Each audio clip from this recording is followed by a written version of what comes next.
le président de la République doit s'extraire complètement, totalement du système des partis. Il ne doit pas dépendre de quelqu'un d'autre que du peuple. Sa vocation, ses missions sont essentielles pour une nation comme la France.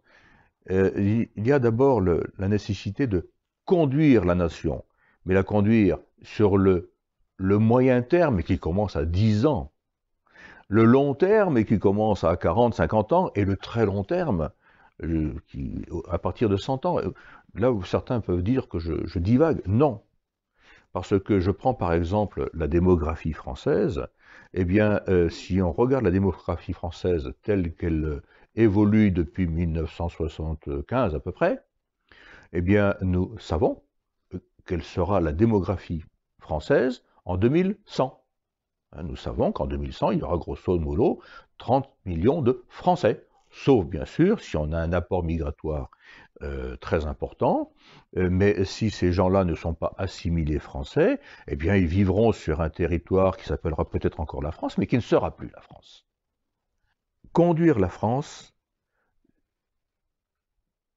en regardant loin devant et en étant, comment dire, aussi cultivé que possible sur le passé de la France, parce que c'est l'histoire d'un peuple comme l'histoire d'une personne est une continuité. Il y a des cassures, il y a des moments qui changent beaucoup de choses, mais il y a quand même une continuité.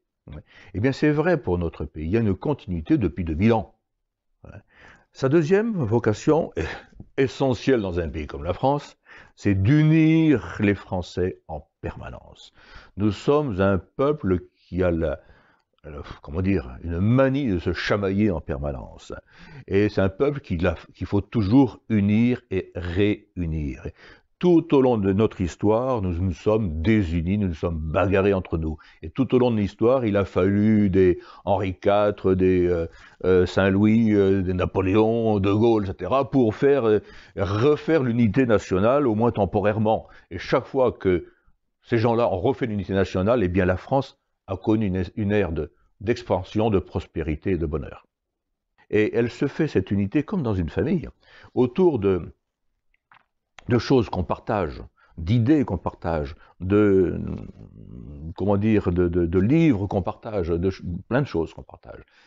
Je dirais que le président de la République, doit faire aimer la France. Unir les Français autour de la France à aimer. Et quand je dis les Français, ce sont les Français de naissance, d'adoption ou de cœur. Voilà, je crois quelles sont les deux principales fonctions historiques du président de la République. Moi, j'en verrai une troisième.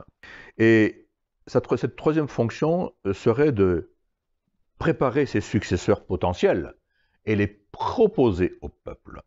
Si vous voulez, pour faire une comparaison, le peuple est l'employeur et le chef de l'État est l'employé. Bien. Et comme c'est la fonction suprême, eh bien, il convient que le chef de l'État prépare des gens qu'il a repérés lui-même ou qui lui ont été signalés, qu'il les prépare au cours de nombreuses années, n'est-ce pas, et qu'au moment de son départ à lui, il les présente lui-même au peuple, indépendamment des partis politiques.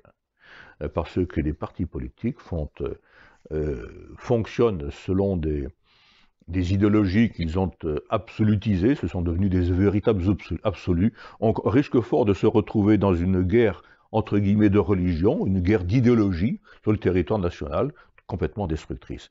Il faut sortir le chef de l'État de cette guerre d'idéologie.